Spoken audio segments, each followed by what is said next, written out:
I'ma just flip-flops on, singing to that highway song. Got a little naive smile, the kind that drives you out. Nothing like playing with fire, brings forward alive. Be you with a fuse you light, you're your dynamite.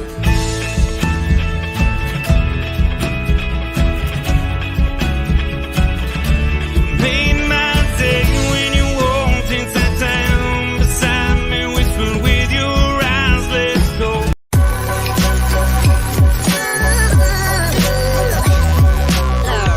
The following is a presentation of the Belly Up Sports Media Network.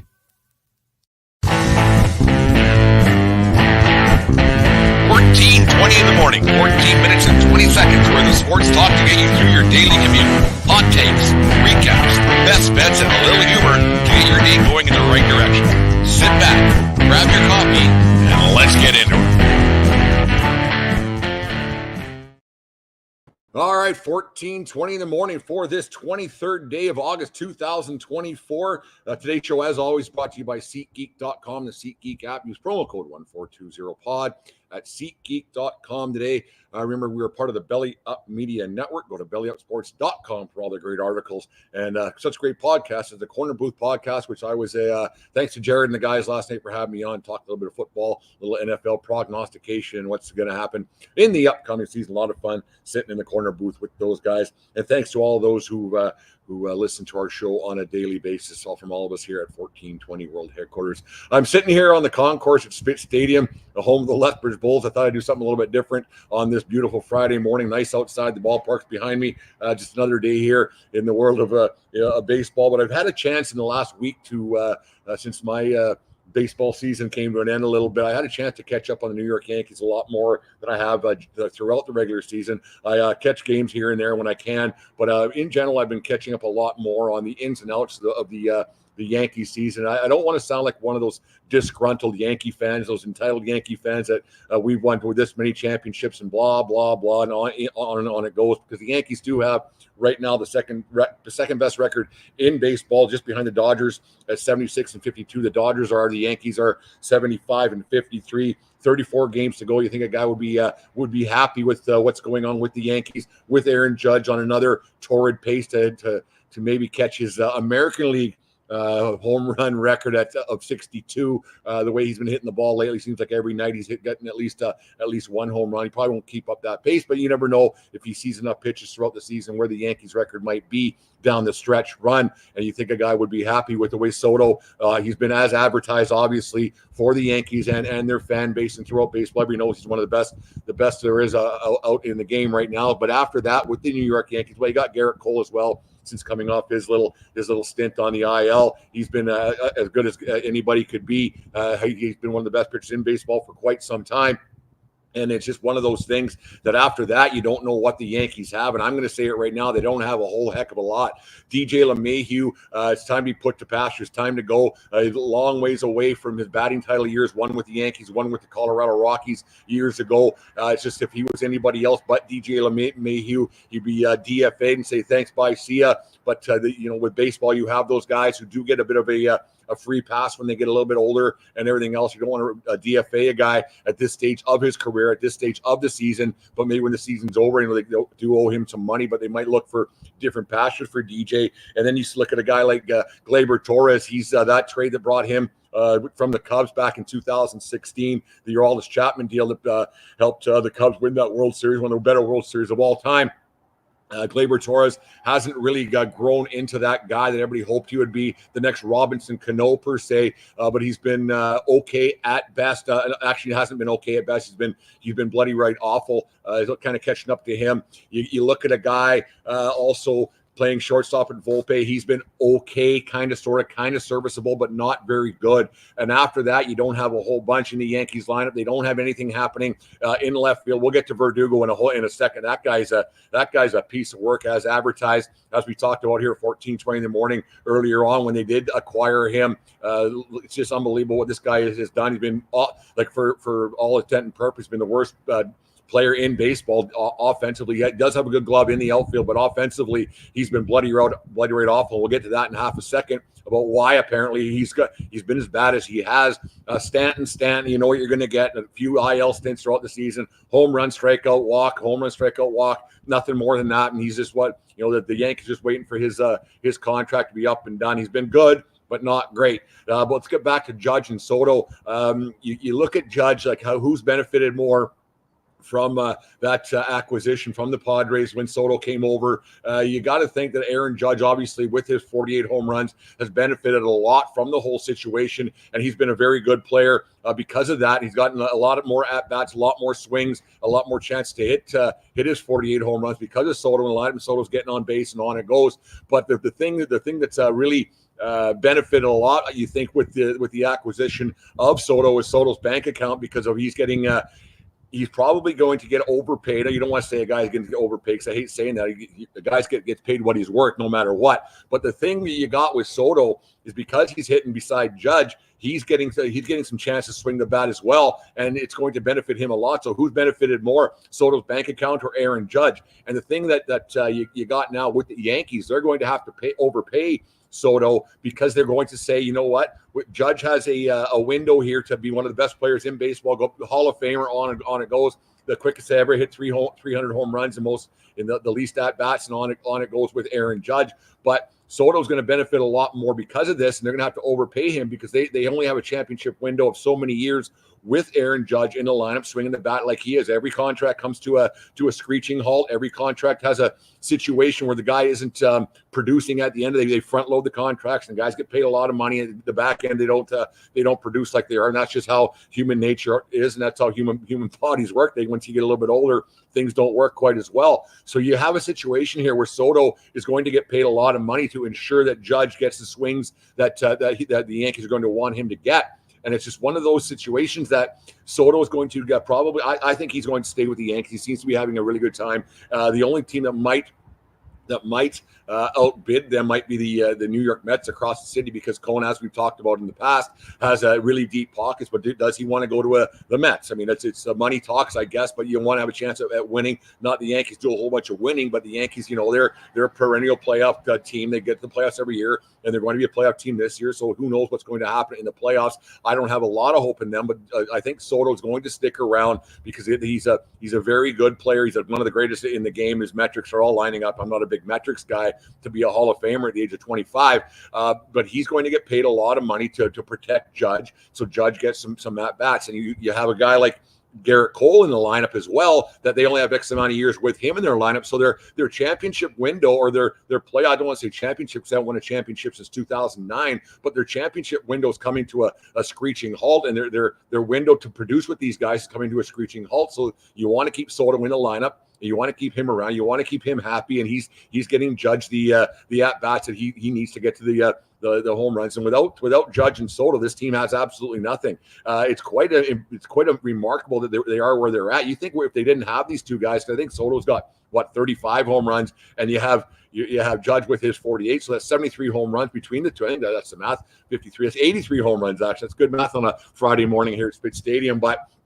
Without those two, this team's below 500. There's no getting around that. They have a left fielder who can't hit, and we'll talk about him in half a second, like LeMahieu. And it's and Austin Wells is your third best hitter on your team. And this isn't a disparaging remark at all to Austin Wells, but with Wells being your third best hitter, I know that's how math works. You eventually have to have a third best hitter to a ninth best hitter in your lineup. When Wells is your third best guy, you're in trouble. And how much Holmes or faith do you have in Clay Holmes coming down 10 blown saves already this season with a few more games to go? That number is going to increase a whole bunch. So you just got to think that this team and their playoff aspirations, their World Series aspirations are pretty flawed. And yes, they have the best record in baseball, second best record in baseball. And I shouldn't whine and cry and everything else, but without Judge and Soto, who in playoffs, pitching gets a lot better. You're going to be pitching around these guys a little bit more. You're not going to get the off day guy who's coming around and you're the fifth best starter. You're not going to see those guys in the playoffs, and pitching gets a lot better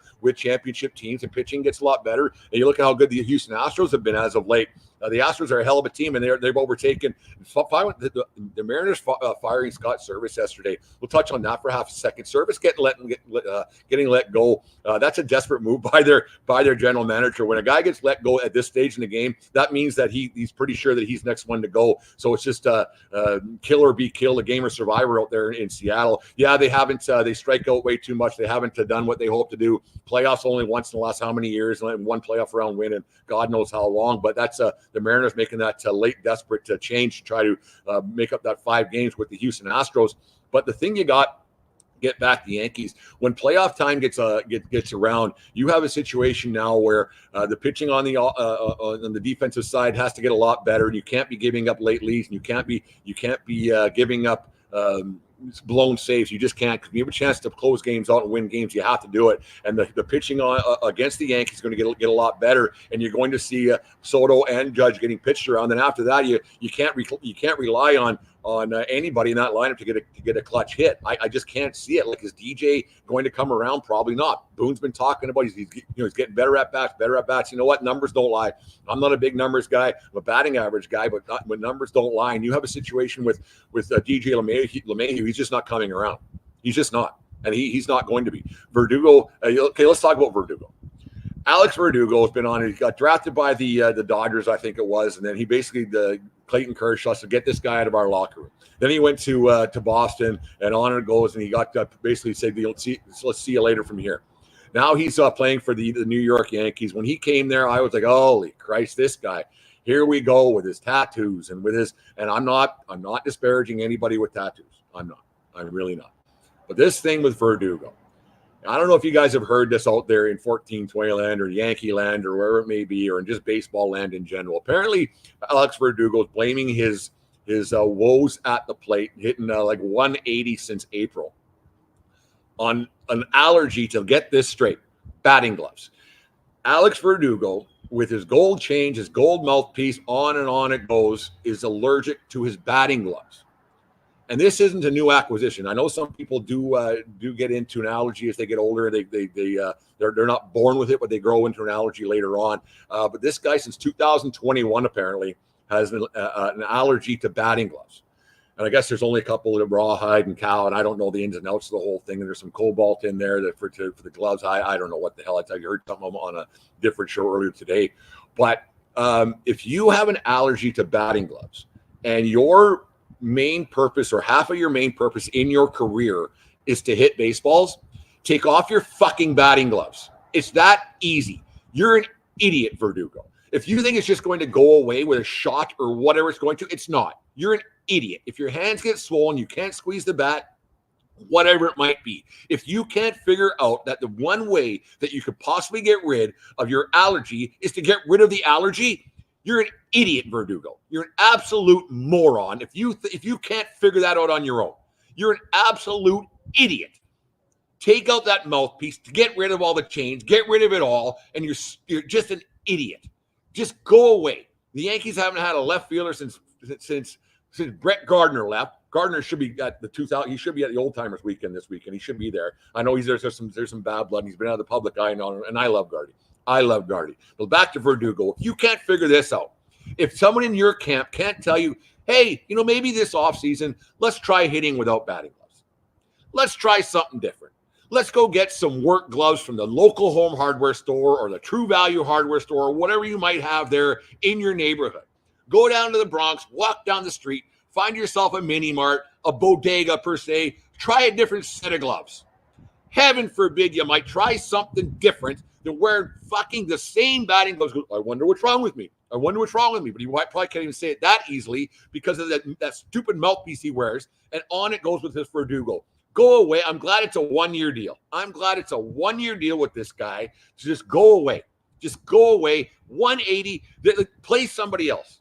Try something else. Is this Dominguez kid the real deal? Who knows? Bring him up. Bring him up full time right now.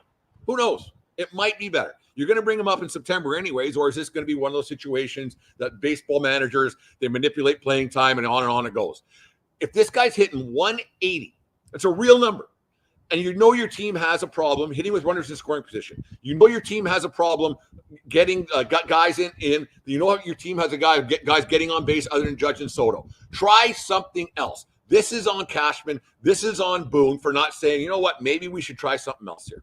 This obviously isn't working. The guy can't hit because of batting gloves and refuses to take them off. You know how ridiculous that is? It's so ridiculous. This guy, I said he's going to be a problem. Me and Jim and the fan of the van, we said this guy was going to be a complete problem. Nozzle of the year, douche nozzle, whatever you want to call it. This guy's been an idiot since he infiltrated the space between my ears, and obviously he's still between my ears. Now it's even worse. When he was with the Red Sox, I couldn't stand the guy.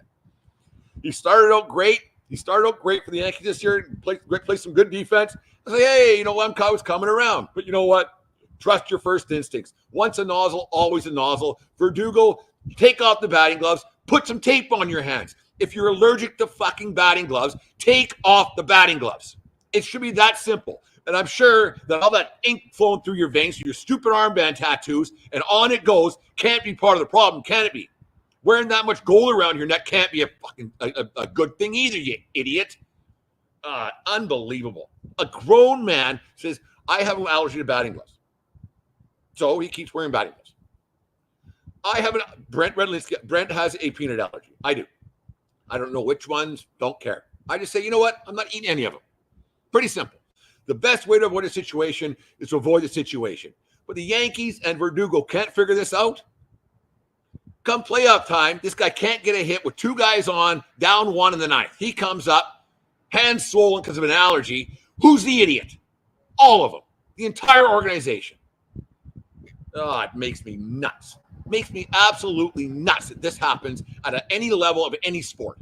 I said it last week on Saturday morning, I think it was talking about with kids wearing the batting gloves and the armbands and this and that and that. You know where they get it from? Idiots like fucking Verdugo. That's where they get it from. Because if this guy can't figure it out, how's a kid going to figure it out? Oh, it drives me absolutely bananas when you hear these situations, these stories. You got guys like Judge, 48 home runs, having a remarkable season once again, record-breaking. Soto, you want to keep him around, keep him happy. No, you have a guy who's allergic to batting gloves that might be the downfall of your organization for this season. The Yankees aren't going anywhere. Boone's in trouble. Boone's in trouble. If they don't win one this year, which I don't think they're going to, their pitching staff is anemic. They don't have the bullpen. They don't have any. They can't hit runners scoring position. On it goes. Boone's in trouble. I don't know who else you're going to get. You're going to insert another body here, but Boone's in trouble because someone's head's going to roll because they're going to say, well, we spent this much money again. We spent this much money again. Boone's in trouble. Trust me on this one. And it might be because of a guy who's allergic to fucking batting gloves. Anyways. There's my rant for the day here at 14:20 in the morning, live from Spit Stadium. Thank you to all those who tuned in this morning on Facebook, Instagram, and on it goes. I've got to have some plans. I'm on the Captain Luke Extravaganza to talk about the Yankee dynasty later on. I think it's Monday night that we'll be on there. I got some other things planned for the weekend. Do another show tomorrow morning. And then we have a big announcement to make for something that's going to be a regular show starting next Saturday morning. We're really looking forward to how it's going to all pan out, but we'll talk about that later on. Anyways, there's 14:20 in the morning for today. I'm glad that you guys listen to my Yankee rant, and on it goes. If you have any causes, concerns, email me at 1420sports@gmail.com or just drop us a line on all our social media accounts. Anyways, remember, everybody, have a great weekend. If this is the only show you watch or listen to all weekend long, thank you very much. And remember, it doesn't matter where you are, it's who you're with. Have a good Friday, folks. Drink lots, do whatever you got to do, and we will talk to you guys tomorrow. You just listened to the 1420 Sports Bar Podcast. For beer with the sports talk and a whole lot more. We are part of the Belly Up Media Network. Let's get into it.